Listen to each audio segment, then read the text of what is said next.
Halo, jumpa lagi di channel Five Chemistry. Di video kali ini saya mau bahas soal-soal asesmen 1, materi partikel dasar penyusun atom, bagian pilihan berganda. Ada 10 soal pilihan berganda yang mau saya bahas ya, dan langsung aja deh saya mulai. Nomor 1, lambang ketiga partikel dasar penyusun atom yang tepat adalah, ini mungkin masih familiar ya. Kan kita kenal ada proton, elektron, dan neutron. Dimana proton itu muatannya plus 1, elektron min 1, dan N netral. Nah kalau muatan, kalau ada notasi seperti ini, lihat yang bagian bawah. Sedangkan kalau untuk massa, proton itu massanya 1, elektron itu karena massanya sangat kecil dibandingkan massa proton dan neutron, itu dianggap 0. Massa proton dan neutron sama ya, 1. Nah, angka-angka ini lihat bagian atas. Jadi yang tepat itu yang dadu. Elektron min 1, proton plus 1, neutron netral. Massa elektron sangat kecil ya, dianggap 0. Massa proton 1, massa neutron 1. Jadi massa satu atom ditentukan oleh massa proton dan neutron karena massa elektron sangat kecil. Yang dadu ya. Yang dua, besar muatan elektron ditentukan melalui percobaan siapa dan percobaan apa. Ini ya, percobaan tetes minyak oleh Millikan. Dia dapat tuh muatannya itu 1,6022 ya, kali 10 pangkat min 19 kolom. Muatan elektron ya, ditemukan oleh si Millikan dengan dia nanti semprotin minyak itu ke dalam tabung yang bermuatan listrik. Itulah kurang lebih percobaannya. Pembelokan sinar katode. Sinar katode itu elektron ya, dalam medan listrik oleh Thomson. Jadi percobaan ini lihat bahwa elektron itu bermuatan negatif karena dimasukkan atau dikasih medan listrik, dia berbelok atau tertarik ke yang medan listrik positif. Nah, berarti elektronnya negatif gitu. Tabung gas berkatode oleh Crookes. Jadi tabung yang dipakai oleh percobaan Thomson ini itu dibuat oleh si Crookes ya. Bahkan untuk Goldstein juga percobaannya pakai tabung gas berkatode yang yang dimodifikasi gitu ya, hasil buatan Crookes itu. Hamburan sinar alfa oleh Rutherford ini nemukan inti atom ya, yang dalamnya ada proton. Kalau sinar beta, sinar alfa sih ya untuk yang Rutherford ya. Nah jadi jawaban yang tepat adalah yang A untuk nomor 2.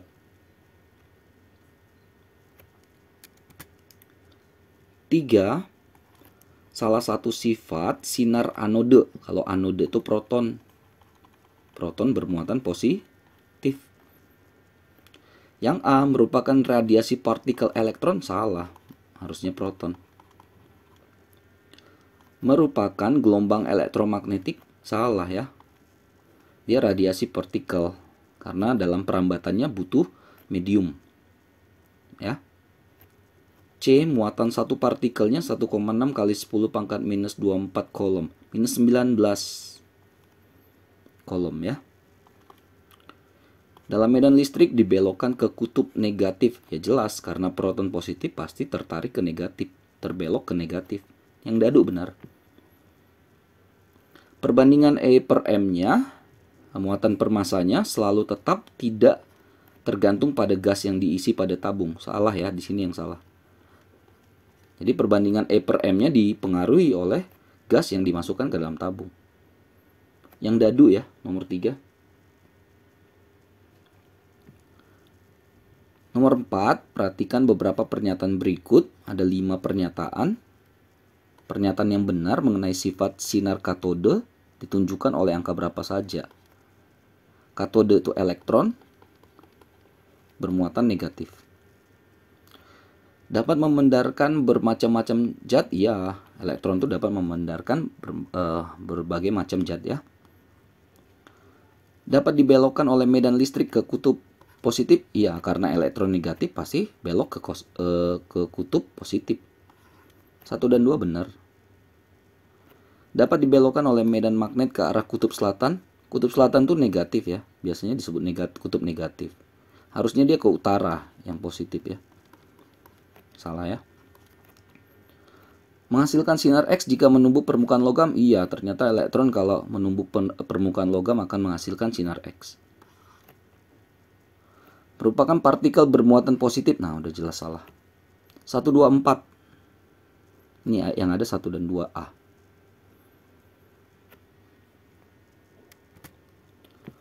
Nomor 5, perhatikan skema percobaan Thomson berikut. Ini ya percobaannya ya. Jika plat bermuatan listrik, ini bermuatan listrik itu yang ini ya, plat ini positif, negatif.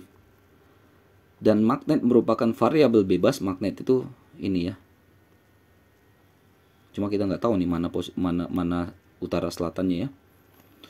Dalam percobaan adalah variabel bebas. Pernyataan mengenai arah sinar katode yang tepat adalah, nah ini kita nggak punya ininya ya, nggak punya ini magnetnya, ini nggak ada kutub utara kutub selatannya, kita nggak tahu yang mana nih ya.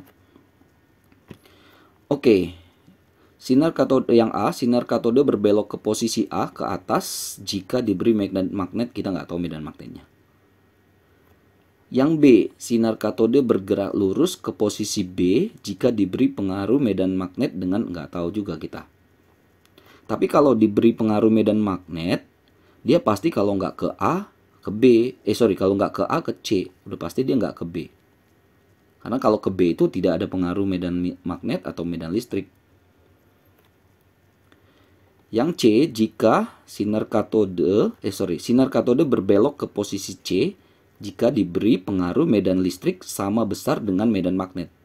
Kalau medan listrik, medan magnetnya sama besar pengaruhnya, dia larinya ke B. Kayak netral gitu loh. Salah nih. Yang D, sinar katode bergerak lurus ke posisi B jika diberi pengaruh medan listrik dengan posisi plat bermuatan listrik sesuai gambar. Kalau ada pengaruh medan listrik nggak mungkin ke B. Pasti kalau nggak ke A ke C. Oke, kan elektron itu negatif. Jadi kalau medan listrik dia tertarik ke positif. Jadi pasti dia nggak lari ke B kalau di sini. Pasti lari ke C. Karena positifnya di bawah. Yang E, sinar katode berbelok ke posisi C jika diberi pengaruh medan magnet listrik dengan posisi plat bermuatan listrik berkebalikan dengan gambar. Salah ya, kalau ini udah pas nih, kalau positifnya di bawah pasti nanti dia lari ke C. Ya, karena ketarik ke positif. Kalau posisi platnya dibalik, ya pasti nanti larinya ke A dia. Jadi walaupun kita nggak tahu ini magnetnya utara selatannya di mana, tapi B, C, D, E itu salah. Maka pasti yang benar yang A. Oke, ini agak ribet ya karena nggak ada ya datanya ya. Oke, jadi gini. Jadi kan dari sinilah datangnya sinar itu ya. Nah, jadi dia merambat lurus sini. Ini ke B. Kalau tidak ada pengaruh medan magnet dan tidak ada pengaruh medan listrik. Atau kalau pengaruh medan magnet dengan medan listriknya sama besar, dia ke B. Lalu kalau kita kasih listrik, misalnya di sini negatif, di sini positif, karena elektron bermuatan negatif, pasti dia lari ke arah ke bawah, C. Tapi kalau kita balik, udah pasti kebalikannya lah ya. Kalau kita balik di sini positif, di sini negatif, di bawah negatif, pasti dia akan lari ke atas, ke A.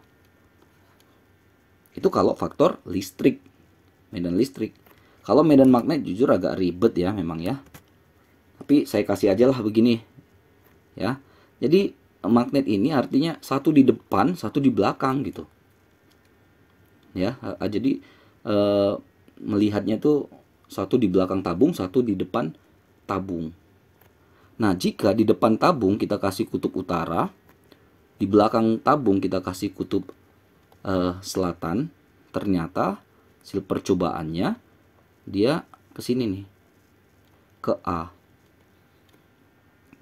Sementara kalau kita balik yang di depan di belakang sana utara, depan sini selatan, ya kebalikannya ternyata lari ke sini, ke C. Jadi supaya dapat opsi jawaban yang A, maka kemungkinan besar itu yang di sinilah yang utara. Yang di sini selatan, yang belakang sana itu selatan. Ya, jadi yang pernyataan A akan berbelok ke posisi A ke atas. Ya, ke sini. Jika depan sini utara, belakang sana selatan. Oke, agak ribet ya, tapi mudah-mudahan bisa dipahami. Oke, lanjut nomor 6. Hipotesis yang dikemukakan oleh Rutherford pada percobaan hamburan sinar alfa melalui penembakan lempeng emas tipis itu adalah: pada anode terbentuk elektron berupa sinar negatif, sedangkan di katode berupa sinar positif. Ini kalau nggak salah si Goldstein ya, bukan si Rutherford ya. Yang B, atom terdiri atas partikel bermuatan negatif yang dapat dibelokkan ke arah kutub positif medan listrik. Nah, ini percobaan si Thomson ya, J.J. Thomson. Yang C, atom-atom dalam satu unsur memiliki sifat yang sama, sedangkan atom-atom unsur berbeda sifatnya berbeda pula. Ini salah satu postulat Dalton ya. Postulat Dalton. Yang D, atom tersusun atas inti atom yang bermuatan positif dan dikelilingi elektron yang bermuatan negatif, sehingga overall netral. Nah, ini si Rutherford. Ada inti atom, ada elektron mengelilingi kan. Jadi overall positif negatif netral. Oke. Oh, kalau yang E, radiasi partikel yang berdaya tembus tinggi bersifat netral punya massa hampir sama dengan massa proton, disebut neutron. Iya, ini si neutron Chadwick ya yang nemuin ya. Jadi nomor 6 ini yang dadu ya. Oke, nomor 7, ion Y2 negatif memiliki nomor atom 34, massanya 79. Proton berapa, neutron berapa, elektron berapa dalam ion tersebut. Kalau kita buat notasinya, Y2 min ya. Nomor atom itu di bawah, nomor massanya 79 di atas. Proton itu angka bawah 34. Elektron itu angka bawah, tapi 2 negatif artinya dia nangkap 2. Maka ini 34 tambah 2. 36. Neutron atas kurang bawah. 79 min 34. 45. Udah, tinggal lihat. Proton 34. Neutron 45. Elektron 36 yang ini. Yang C ya.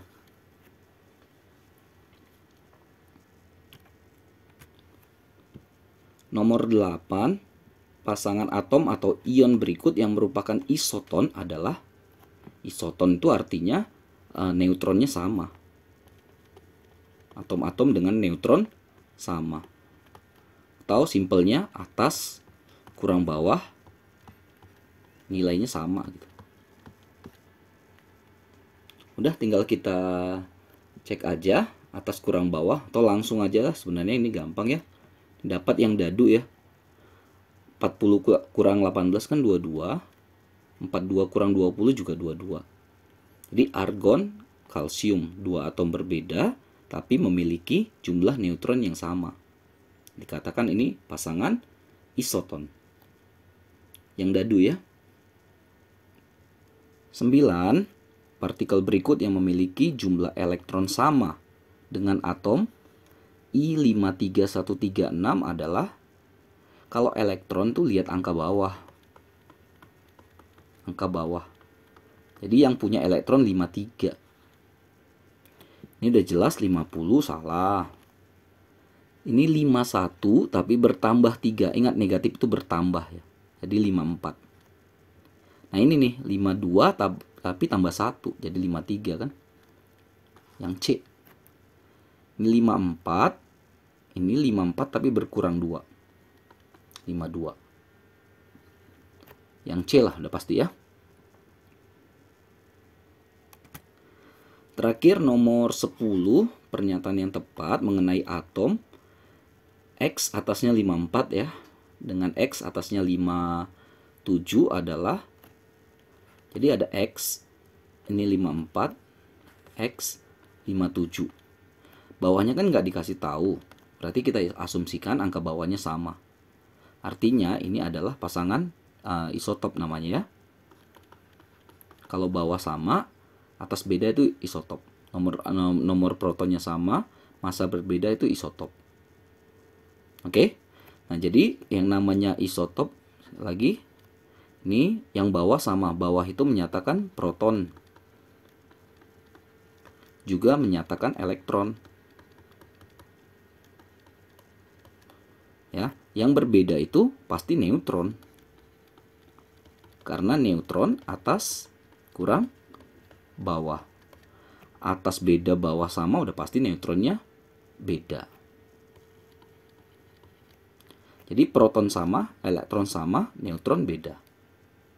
Kalau lihat yang A, X57, X massa 57 punya 3 proton, lebih banyak proton sama. 57, X57 punya 3 elektron, lebih banyak elektron pun sama. Atom X57 punya neutron lebih banyak dan 3 elektron lebih banyak. Udah salah, elektron tuh sama dia. Yang dadu X57 punya 3 neutron lebih banyak daripada X54. Wajar. Ya, karena selisih elektronnya pasti sesuai dengan selisih masanya. Karena selisih neutronnya sama dengan selisih ini ya, massa yang atas ini. Karena bawahnya sama. 54 dengan 57 selisih 3 kan. Yang E, atom X57 punya 3 proton. Proton sama. Oke, selesai ya pembahasan soal assessment 1. Partikel dasar penyusun atom. Bagian pilihan bergandanya. Beberapa soal memang agak tricky. Tapi mudah-mudahan bisa membantu lah ya. Buat kalian yang sedang belajar materi ini. Mudah-mudahan bisa dipahami. Mohon maaf ya kalau ada kesalahan kekurangan, saya cuma niat bantu saja. Dan jangan lupa ya, cek terus, update terus video-video terbaru lainnya di channel Five Chemistry ini. Sampai jumpa dan bye-bye.